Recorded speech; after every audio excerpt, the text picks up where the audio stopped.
Okay, നമുക്ക് fourth ചാപ്റ്ററായ loss of മോഷൻ്റെ ബേസിക്സിലേക്ക് പോവുകയാണ്. Important formula entrance point of വ്യൂവിൽ നമ്മൾ പറയാൻ പോവുകയാണ്. ഓക്കെ, അപ്പോൾ ഈ നോട്ട്സിൻ്റെ PDF ഫോർമാറ്റ് നിങ്ങൾക്ക് കിട്ടിയിട്ടുണ്ടാവുമെന്ന് ഞാൻ വിശ്വസിക്കുകയാണ്. നിങ്ങളത് വായിച്ച് നോക്കുക, നന്നായി പഠിക്കുക.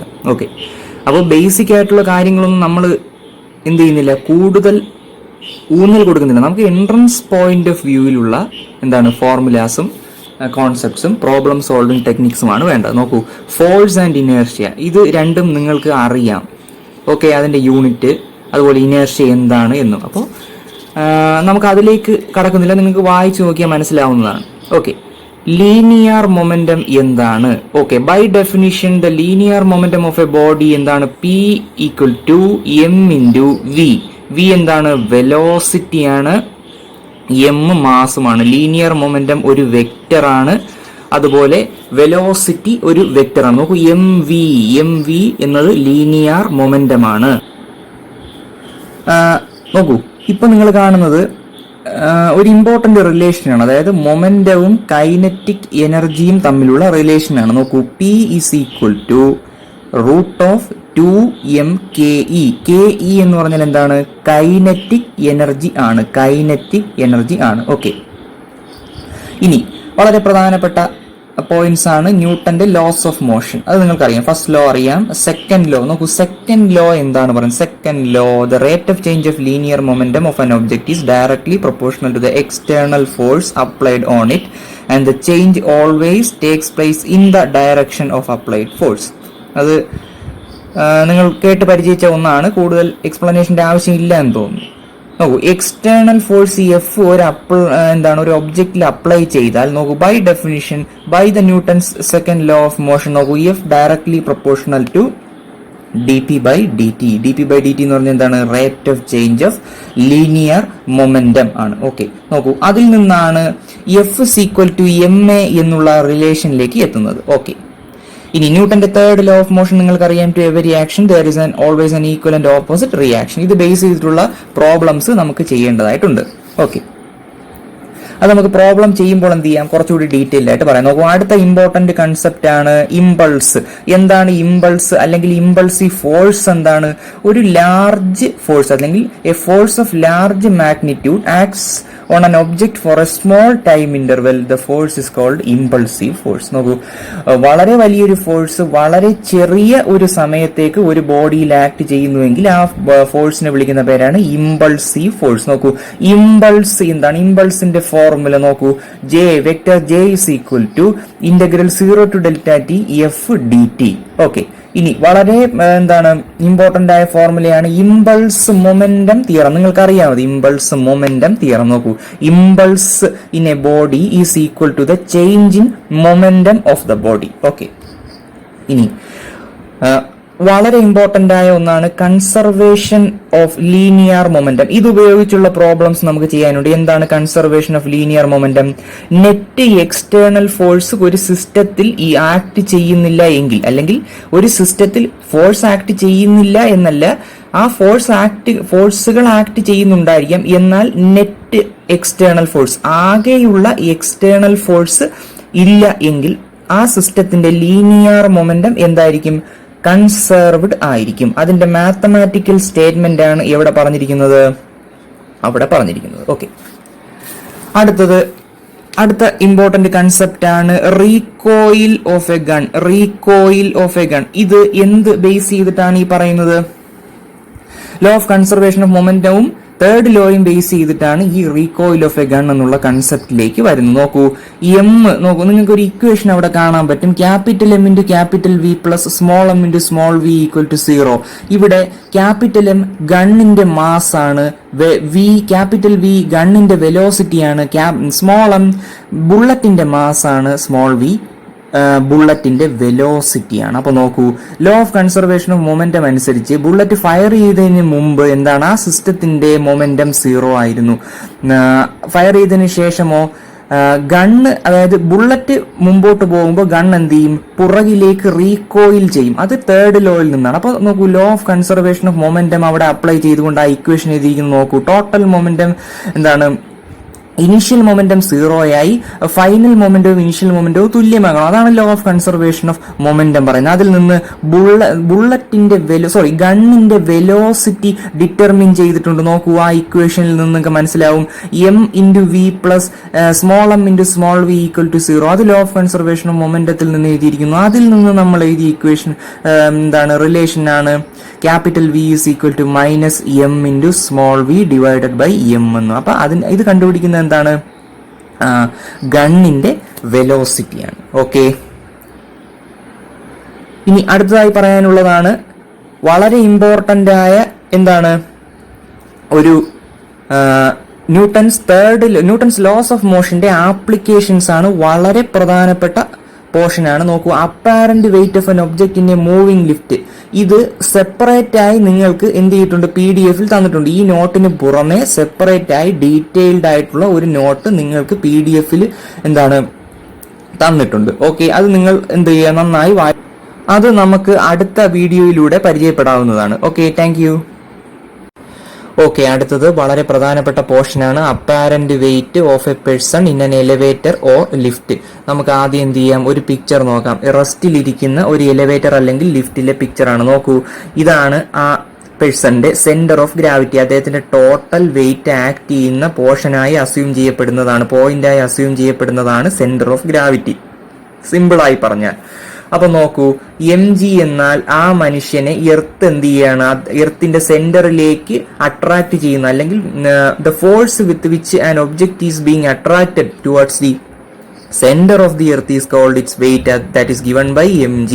അപ്പോ ഈ മനുഷ്യൻ ട്രൂ ആയി ഈ മനുഷ്യന്റെ വെയിറ്റ് എന്ന് പറഞ്ഞാൽ mg ആണ്. അപ്പൊ നിങ്ങൾ മനസ്സിലാക്കേണ്ട ഒരു സംഗതി എന്ന് പറഞ്ഞാൽ ഇതിനെ ബാലൻസ് ചെയ്തുകൊണ്ട് നിൽക്കുന്ന R എന്നുള്ള ഈ നോർമൽ റിയാക്ഷൻ ആണ് R. ആ നോർമൽ റിയാക്ഷൻ അല്ലെങ്കിൽ R ആണ് ഈ മനുഷ്യൻ ആക്ച്വലായി എക്സ്പീരിയൻസ് ചെയ്യുന്ന വെയിറ്റ് എന്ന് നമുക്ക് പറയാൻ പറ്റില്ല. കാര്യം എന്താണ്? ആക്ച്വൽ വെയിറ്റ് ഇതാണ്. ഈ വെയിറ്റ് അപ്പോൾ എന്താണ്? ഈ വെയിറ്റ് ആണ് ആ മനുഷ്യൻ എക്സ്പീരിയൻസ് ചെയ്യുന്ന വെയിറ്റ്. ആ മനുഷ്യൻ എക്സ്പീരിയൻസ് ചെയ്യുന്ന വെയിറ്റ് ആണ് R. എന്നാൽ ട്രൂ വെയിറ്റ് ഏതാണ്? mg ആണ്. ഓക്കെ, അപ്പൊ നോക്കൂ, എക്സ്പീരിയൻസ് ചെയ്യുന്ന വെയിറ്റ് എന്ന് പറഞ്ഞാൽ എന്താണ്? ഈ മനുഷ്യനെ ഒരു വെയിങ് ബാലൻസിൽ അല്ലെങ്കിൽ ഒരു സ്പ്രിംഗ് ബാലൻസിൽ അല്ലെങ്കിൽ വെയിങ് മെഷീനിൽ ഈ മനുഷ്യന്റെ വെയിറ്റ് നോക്കിയാൽ അവിടെ രേഖപ്പെടുത്തപ്പെടുന്ന വെയിറ്റ് എന്ന് പറഞ്ഞാൽ ഏതാണ്? R ആണ്, mg അല്ല. അപ്പോ mg ആണ് ആക്ച്വൽ വെയിറ്റ്, R എന്താണ്? അപ്പാരന്റ് വെയിറ്റ് ആണ്, അപ്പാരന്റ് വെയിറ്റ്. ഓക്കെ, ഇനി നമുക്ക് ഓരോ കേസിലേക്ക് പോകാം. ഫസ്റ്റ് കേസ് എന്ന് പറഞ്ഞാൽ എന്താണ്? എലിവേറ്റർ റെസ്റ്റിലായിരിക്കുമ്പോഴുള്ള കേസാണ്. എലിവേറ്റർ റെസ്റ്റിലായിരിക്കുമ്പോൾ നോക്കൂ, എലിവേറ്റർ റെസ്റ്റിലായിരിക്കുമ്പോൾ ഈ mgയും R-ഉം തുല്യമായിരിക്കും. അപ്പൊ നമുക്ക് എഴുതാം എന്താണ്? R is equal to mg. അപ്പോ ഈ മനുഷ്യനിലുള്ള നെറ്റ് ഫോഴ്സ് എന്താണ്? നെറ്റ് ഫോഴ്സ് 0 ആയിരിക്കും. കാര്യം ഇത് രണ്ടും ബാലൻസ്ഡ് ആയിരിക്കണം. അപ്പൊ നെറ്റ് ഫോഴ്സ് എന്താണ്? 0 ആണ്. അപ്പോൾ എന്താണ്? ആക്സിലറേഷൻ എന്താണ്? 0 ആണ്. കാര്യം എലിവേറ്റർ റെസ്റ്റിലാണ്. അപ്പോൾ എന്ത് ചെയ്യുന്നില്ല? ആക്സിലറേഷൻ ഇല്ല, വെലോസിറ്റി 0 ആണ്. അപ്പോൾ ആക്സിലറേഷൻ 0 ആണ്. നെറ്റ് ഫോഴ്സ് എന്താണ്? 0 ആണ്. അപ്പോൾ നോക്കൂ, ഈ ഒരു മനുഷ്യന് ഒരു ഒബ്ജക്റ്റ് ആക്സിലറേറ്റ് ചെയ്യപ്പെടുന്നില്ല എങ്കിൽ എന്താണ്? നെറ്റ് ഫോഴ്സ് 0 ആയിരിക്കും. ആ ഒബ്ജക്റ്റിൽ ആക്ട് ചെയ്യപ്പെടുന്ന നെറ്റ് ഫോഴ്സ് 0 ആയിരിക്കും. നോക്കൂ, നമുക്കിനി അടുത്ത കേസിലേക്ക് പോകാം. എന്താണ്? അതിനു മുമ്പ് ഈ കേസ് നമ്മൾ ഒരു പോയിന്റും കൂടി പറയാനുണ്ട്. എന്താണ്? ഈ കേസിൽ R is equal to mg ആയതുകൊണ്ട് അപ്പാരന്റ് വെയിറ്റ് ആയ ഇതും ആക്ച്വൽ വെയിറ്റും എന്തായിരിക്കും? ഈക്വൽ ആയിരിക്കും. അല്ലെങ്കിൽ mg dash is equal to mg എന്ന് നമുക്ക് എഴുതാം. എന്ന് വെച്ചാൽ എന്താണ്? m ക്യാൻസൽ ചെയ്ത് പോയി g dash equal to g, അതായത് effective value of acceleration due to gravity g തന്നെ ആയിരിക്കും ഈ കേസിൽ. അടുത്ത കേസ് 2ഉം 3ഉം വളരെ ചേർത്ത് പറയാവുന്നതാണ്. കേസ് 2ൽ പറയുന്നത് എന്താണ്? എലിവേറ്റർ വെർട്ടിക്കലി അപ്വേർഡായി ഒരു യൂണിഫോം വെലോസിറ്റിയിലാണ് പോകുന്നത് എങ്കിൽ ആക്സിലറേഷൻ എന്തായിരിക്കും? അവിടെ 0 ആയിരിക്കും. അപ്പോ ഫസ്റ്റ് കേസ് പോലെ തന്നെയാണ്. തേർഡ് കേസ് എന്താണ്? When the elevator is moving vertically downward with a uniform velocity. അപ്പോൾ മുകളിലേക്ക് യൂണിഫോം വെലോസിറ്റിയിൽ പോയാലും താഴേക്ക് യൂണിഫോം വെലോസിറ്റിയിൽ വന്നാലും ആക്സിലറേഷൻ 0 ആയതുകൊണ്ട് അപ്പാരന്റ് വെയിറ്റും ആക്ച്വൽ വെയിറ്റും തുല്യമായിരിക്കും. നിങ്ങൾക്ക് പറയുമ്പോൾ എത്രത്തോളം മനസ്സിലാവുന്നുണ്ടെന്ന് എനിക്ക് സംശയമുണ്ട്. കാര്യം ഇതെന്താണ്? കുറച്ചുകൂടി ഇന്ററാക്റ്റീവായി പറയേണ്ട ഒന്നാണ്.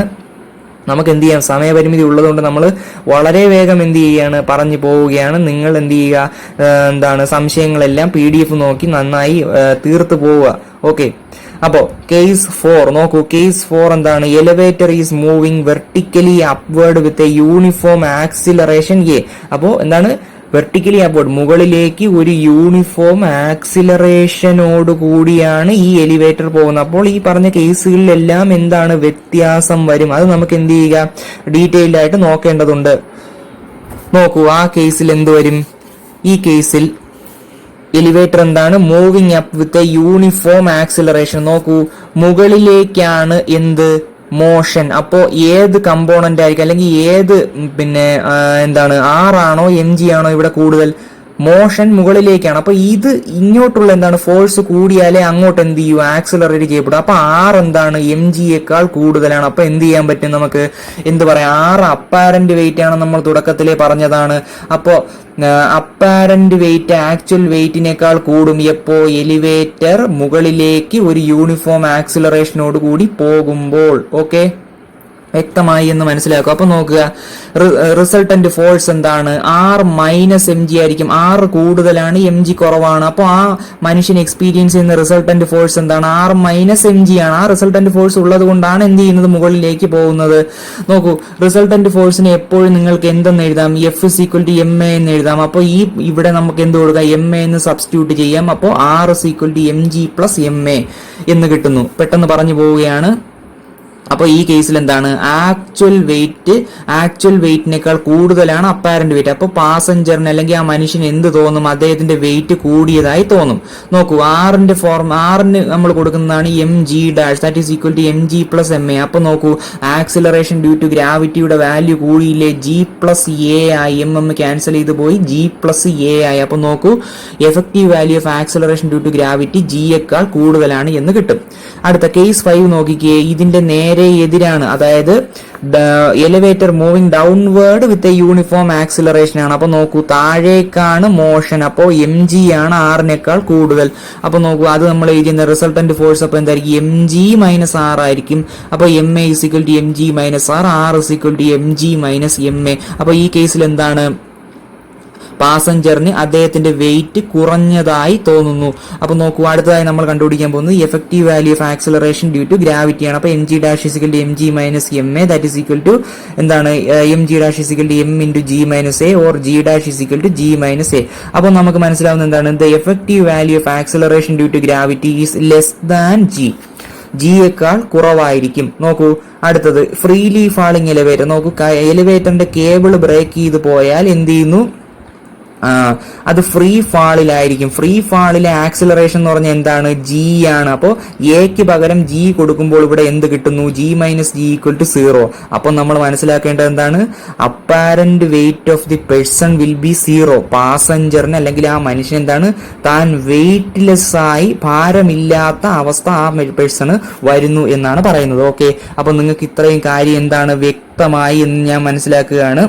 ഓക്കെ, അപ്പൊ നമുക്ക് ബാലൻസ് പോർഷൻ അടുത്ത വീഡിയോയിൽ നോക്കാം. ഓക്കെ, അടുത്ത കാറ്റഗറിയിലേക്ക് പോകാം. നോക്കൂ, 2 മാസുകൾ ഒരു മാസ്ലെസ് ഇൻഎക്സ്റ്റെൻസിബിൾ സ്ട്രിങ്ങിൽ കണക്ട് ചെയ്തിരിക്കുകയാണ്. പ്രത്യേകത എന്ന് പറഞ്ഞാൽ എന്താണ്? സ്ട്രിങ്ങിനെ നമ്മൾ ഒരു പുള്ളിയിലൂടെയാണ് എന്ത് ചെയ്തിരിക്കുന്നത്? ഈ മാസുകളിലേക്ക് കണക്ട് ചെയ്തിരിക്കുന്നത്. അപ്പോൾ എന്താണ്? Motion of A system of, ഇപ്പോൾ ഇതൊരു സിസ്റ്റമാണ്, അതുകൊണ്ടാണ് motion of A system of blocks joined with a string passing over A പുള്ളി. ഓക്കെ, അപ്പൊ നോക്കൂ, ഇവിടെ M1 ആണ് M2വിനേക്കാൾ കൂടുതൽ. അപ്പൊ നെറ്റ് എന്താണ്? ആക്സിലറേഷൻ, M1ന്റെ ആക്സിലറേഷൻ അല്ലെങ്കിൽ മോഷൻ താഴേക്കും M2വിന്റെ മുകളിലേക്കും ആയിരിക്കും. നോക്കൂ, T ആണ്, ശ്രദ്ധിക്കൂ, T ആണ് ഈ സ്ട്രിങ്ങിലെ ടെൻഷൻ. ഓക്കെ, ടെൻഷൻ എന്ന് പറഞ്ഞാൽ എന്താണ്? ടെൻഷൻ സിംപ്ലി ഒരു പുള്ളിംഗ് ഫോഴ്സ് ആണ്. സ്ട്രിങ് എക്സേർട്ട് ചെയ്യുന്ന ഒരു പുള്ളിംഗ് ഫോഴ്സ് ആണ് ടെൻഷൻ. വളരെ പ്രധാനപ്പെട്ട ഫോഴ്സ് ആണ്. നോക്കൂ, നിങ്ങൾ മനസ്സിലാക്കേണ്ട വസ്തുത അല്ലെങ്കിൽ നിങ്ങൾ കാണാതെ പഠിക്കേണ്ട ഒരു ഫോർമുലയാണ് ഇത്. അതായത് ഈ കേസിൽ നെറ്റ് ആക്സിലറേഷൻ, അതായത് M1ന്റെ താഴോട്ടുള്ള ആക്സിലറേഷനും M2വിന്റെ മുകളിലേക്കുള്ള ആക്സിലറേഷനും എന്താണ്? A ആണ്, സെയിം ആണ്. അപ്പൊ നോക്കൂ, അതിന്റെ ഫോർമുല എന്താണ്? M1 minus M2 into G divided by M1 plus M2. വളരെ പ്രധാനപ്പെട്ട ഫോർമുലയാണ്, അറിഞ്ഞിരിക്കുക. അതുപോലെ സ്ട്രിങ്ങിലെ ടെൻഷന്റെ ഫോർമുല എന്താണ്? 2M1 M2 divided by M1 plus M2 into G. വളരെ വളരെ പ്രധാനപ്പെട്ട ഫോർമുലയാണ്. നിങ്ങൾ എന്തായാലും എന്ത് ചെയ്യുക? പഠിച്ചിട്ടേ പോകാവൂ. ഓക്കെ, അടുത്തതായി ഫ്രിക്ഷൻ ആണ്. ഫ്രിക്ഷൻ എന്നുള്ള ടോപ്പിക്. ഓക്കെ, ഫ്രിക്ഷനെ കുറിച്ച് നിങ്ങൾക്കെല്ലാം എന്താണ് അറിയാമെന്ന് ഞാൻ വിശ്വസിക്കുകയാണ്.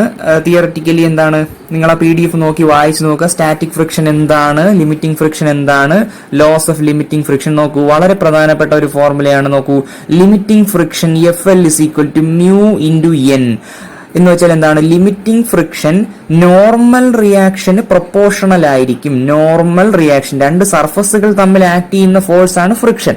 നോക്കൂ, ലിമിറ്റിംഗ് ഫ്രിക്ഷൻ നോർമൽ റിയാക്ഷന് പ്രൊപ്പോർഷണൽ ആണ് എങ്കിൽ FL = μn എന്ന് എഴുതാം. കാര്യം മ്യൂ എന്താണ്, അപ്പോ പ്രൊപ്പോർഷണാലിറ്റി കോൺസ്റ്റന്റ് ആണ്. അതിനെ നമ്മൾ വിളിക്കുന്ന പേരാണ് കോയിഫിഷ്യന്റ് ഓഫ് എന്താണ്, ഫ്രിക്ഷൻ എന്ന് വിളിക്കുന്നത്. കോയിഫിഷ്യന്റ് ഓഫ് ഫ്രിക്ഷൻ എന്ന് വിളിക്കുന്നത്. ഓക്കെ, അപ്പൊ നോക്കൂ, അടുത്തതായി ഈ പോർഷനൊക്കെ നിങ്ങൾ വായിച്ചു നോക്കുക. കൈനറ്റിക് ഫ്രിക്ഷൻ എന്താണ്, അതുപോലെ rolling friction, angle of friction പോലെയുള്ള, അത് വളരെ സിമ്പിൾ ആയ ഒരു ടോപ്പിക്കാണ്. നോക്കൂ, ഇനി നിങ്ങൾ അറിയേണ്ട ഒരു വസ്തുത എന്ന് പറഞ്ഞാൽ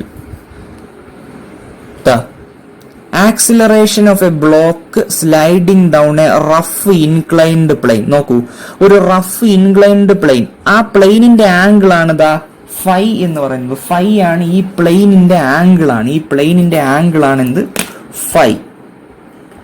ഓക്കെ, അപ്പൊ നോക്കൂ, ഈ മോഷൻ, ഈ ഡയഗ്രാം നിങ്ങളുടെ മനസ്സിൽ എന്താണ്, ഇത് ബേസ് ചെയ്തിട്ടുള്ള ഒരുപാട് പ്രോബ്ലംസ് നമുക്കുണ്ട്. നോക്കൂ,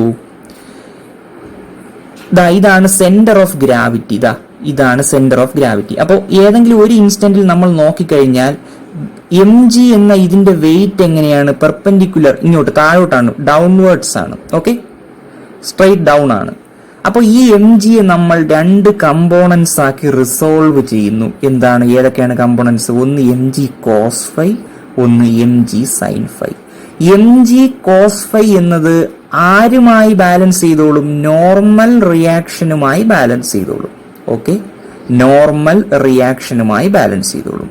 പക്ഷേ mg sin φ ആരുമായി ബാലൻസ് ചെയ്യും? ഫ്രിക്ഷനുമായി ബാലൻസ് ചെയ്യും. F = μn.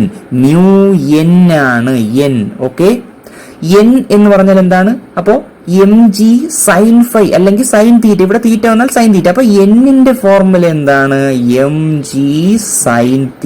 അപ്പോ μmg sin θ. ഓക്കെ, ഇത് താഴേക്കാണ് പോകുന്നത്. ഓക്കെ, സംശയമില്ല. അപ്പോ ഈ ഡയഗ്രാം നിങ്ങളുടെ മനസ്സിലുണ്ട്. ഇത് നമുക്ക് എന്ത് ചെയ്യണം, ചില പ്രോബ്ലംസിൽ എന്ത് ചെയ്യണം, അത് വരയ്ക്കേണ്ടി വരും. അപ്പൊ നിങ്ങൾക്ക് എന്ത് ചെയ്യാം, കുറച്ചുകൂടി ഡീറ്റെയിൽഡ് ആയിട്ട് പഠിക്കാൻ പറ്റും. അപ്പോൾ ബാക്കി കാര്യങ്ങളെല്ലാം നിങ്ങൾ എന്ത് ചെയ്യുക, വായിച്ചു നോക്കിക്കൊള്ളുക. ഇതേ ബേസിസിലാണ് ബാക്കിയുള്ളതും പറയുന്നത്. അപ്പൊ PDF ഏകദേശം എല്ലാം നിങ്ങൾ വായിക്കുക. വളരെ പ്രധാനപ്പെട്ട എന്ന് തോന്നുന്ന കാര്യങ്ങളാണ് നമ്മൾ ഡിസ്കസ് ചെയ്തത്. ഇനി ഡിസ്കസ് ചെയ്യാൻ ഒരുപാട് കാര്യങ്ങളുണ്ട്. പക്ഷേ സമയപരിമിതി മൂലം നമുക്ക് എന്ത് ചെയ്യാൻ പറ്റില്ല, അത് ചെയ്യാൻ പറ്റില്ല. കാര്യം എന്താണ്, കുറച്ചുകൂടി ഇന്ററാക്റ്റീവായി ഒരു ക്ലാസ് റൂമിൽ ഇരുന്നുകൊണ്ട് മാത്രമേ എന്ത് ചെയ്യാൻ പറ്റുള്ളൂ, നമുക്കത് ഡിസ്കസ് ചെയ്യാൻ പറ്റുകയുള്ളൂ. അപ്പൊ നിങ്ങൾ എന്ത് ചെയ്യുക, പരമാവധി സഹിഷ്ണുതയോടെ ഈ കോൺസെപ്റ്റുകൾ, നമ്മൾ പറയാത്തതും ആയിട്ടുള്ള കാര്യങ്ങൾ ജസ്റ്റ് വായിക്കുക. അതിനെ ബേസ് ചെയ്തിട്ടുള്ള പ്രോബ്ലംസ് നിങ്ങളുടെ മെറ്റീരിയലുണ്ട്, അതും കൂടി ചെയ്യുക. Okay, thank you. ഓക്കെ, അപ്പോൾ ലോസ് ഓഫ് മോഷന്റെ ഫോർമുല, ബേസിക് ഫാക്ട്സ് ഒക്കെ നമ്മൾ ഏകദേശം ജസ്റ്റ് ഒന്ന് പറഞ്ഞേ ഉള്ളൂ. അപ്പൊ നിങ്ങൾ എന്ത് ചെയ്യുക, ബാക്കി കാര്യങ്ങളെല്ലാം കൂടി നന്നായി പഠിക്കുക. അപ്പൊ നമ്മൾ ഈ ചാപ്റ്ററിൽ ഡിസ്കസ് ചെയ്യാൻ പോകുന്ന പ്രോബ്ലംസ് ഇതൊക്കെയാണ്. നോക്കൂ, 6, 8, 9, 13, 14, 18, 22, 23, 27, 28, 31, 33, 37, 38, 41, 43, 44, 50, 51, 56, 57, 59, 60, 64, 84, 88, 92, 101, 128 and 129. അപ്പോൾ 30 ക്വസ്റ്റ്യൻസ് ഉണ്ട്. എന്ത് ചെയ്യുക, നിങ്ങൾക്ക് ഇത് അതിനകത്ത് അടയാളപ്പെടുത്താം, നിങ്ങളുടെ മെറ്റീരിയൽ അടയാളപ്പെടുത്താം. ഒന്നുകൂടി എന്ത് ചെയ്യാം, നമ്മൾ പറഞ്ഞ കൺസെപ്റ്റ്സ് എല്ലാം കൂടി ഒന്നുകൂടി പഠിച്ച് PDF നോക്കി ഒന്നുകൂടി ബ്രഷപ്പ് ചെയ്തിട്ട് എന്ത് ചെയ്യാം, നമുക്ക് പ്രോബ്ലംസിലേക്ക് കടക്കാം. Okay, thank U.